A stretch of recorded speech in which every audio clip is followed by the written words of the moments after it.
Welcome to the Daily Flow.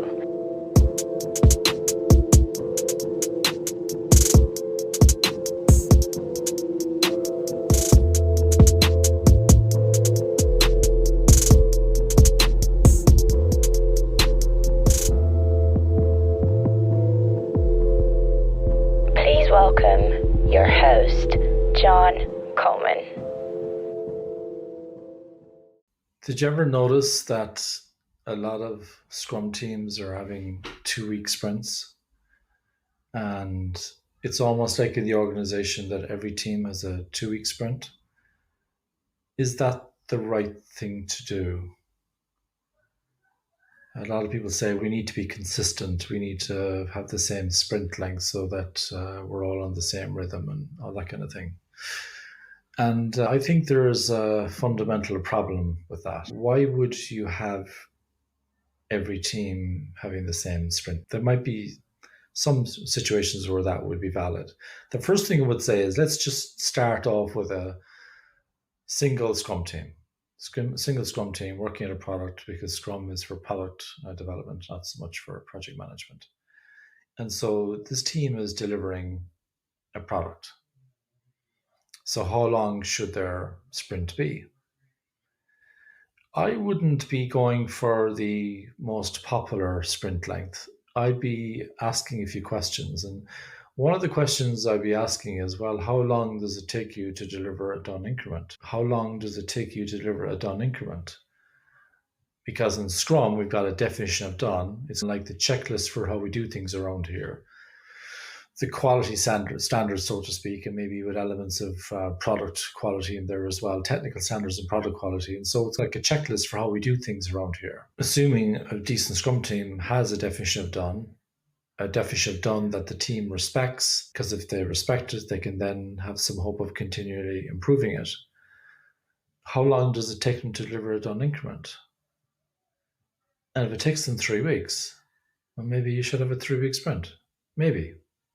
I don't see the point of having a 2-week sprint for a team that needs 3 weeks to deliver a done increment. I just don't get it. Okay, maybe you can say, if you're more famous than me, you might say, okay, you can't do it in 4 weeks, so I'll do it in 2. This attitude, and that's fine. But I would say for the ordinary people amongst us, if it takes you 3 weeks to get something done, according to the definition of done, we don't really want people taking any shortcuts with that. We don't want people building up accidental technical debt, or we don't want to be making the product increment a lower quality. Stick to how long it takes to deliver a done increment. Now, where it becomes problematic is where it takes longer than 30 days to deliver a done increment.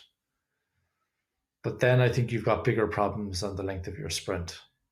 You probably have issues with the product backlog items that you're taking in. They're probably too big.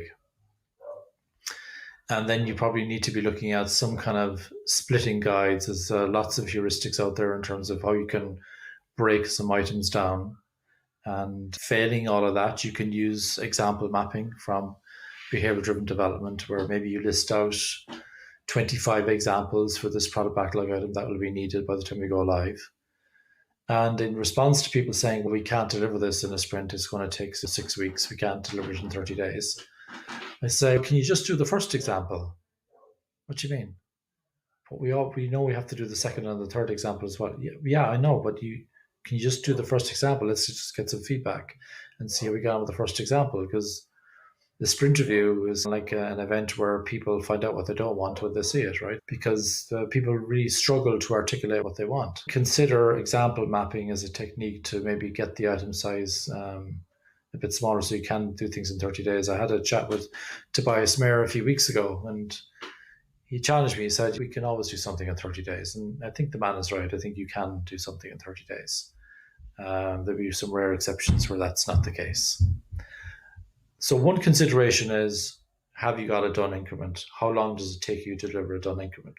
Another consideration would be, well, the product owner changing her mind about what needs to be done and stuff like that, and injecting change into the sprint. Now, it is actually possible. You are allowed to bring change into a sprint. You are allowed to introduce product backlog items during the sprint. as long as you're not compromising the sprint goal. But people normally don't do that because normally we don't have enough evidence to say that we're not going to compromise the sprint goal. So unless you're using Scrum or Kanban, you won't really have the information maybe to answer that question. So we tend to avoid bringing changes in during a sprint. And we probably want to keep it that way so that the team can be focused, so they can get what they started finished, so we can get some feedback sooner. And if you have a situation where you've got a 4-week sprint, you can actually deliver a done increment in 3 weeks, and the product owner wants to put a change in. If you change your sprint length from 4 weeks to 3 weeks, what you've done is you've changed the average wait time for a new sprint from 2 weeks down to a week and a half. Ordinarily, I would say a product owner would probably be willing to wait a week and a half on average. Okay, it could be the wrong end of the sprint, in which case the sprint call might be obsolete, and that's a different story. And I've only had one of those occasions in my career. So I would say the length of your sprint should be how long does it take you to deliver a done increment. Also, maybe how long does it take you to do customer user research, maybe UX and so on. Maybe you want to get some response from prototypes, interviews, all that kind of stuff. So there's that consideration as well if you're using Scrum with UX. But keeping it, for most Scrum teams who are not so much into experimentation, I wish more were into experimentation, then you'd be, how long does it take you to deliver a done increment? And no shorter than that, so that the product owner has maximum flexibility. So when new changes come into the product backlog, there's an opportunity to bring those into a sprint sooner, because the next sprint planning is going to be sooner. It's not as straightforward as that, though, because most of us don't work in single team products. We've got multiple teams working in the product. And so what do you do then when you got multiple teams? Well, the scaling frameworks that I'm most comfortable talking about are Nexus and Less. And in Nexus, if, say, for example, the overall product group had a 4-week sprint, it's totally okay for some teams to spin around inside that with a 1-week sprint or a 2-week sprint, or, slower teams a 4-week sprint.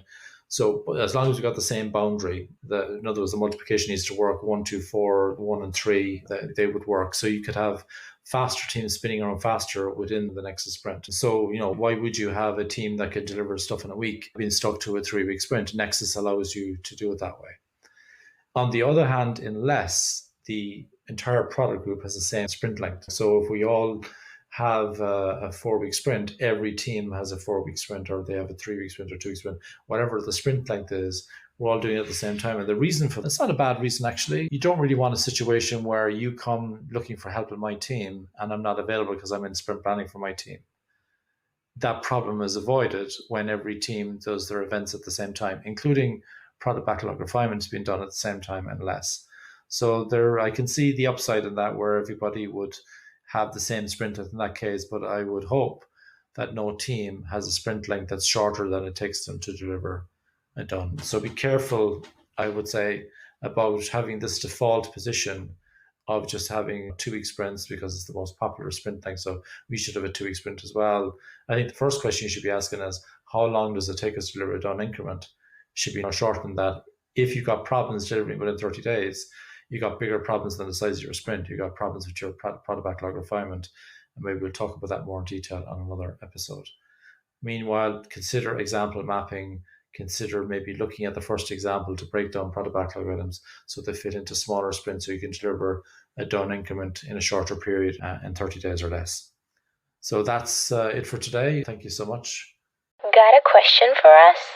Leave a voice message at anchor.fm/dailyflow/message, and we'll feature it as well as provide you with an answer.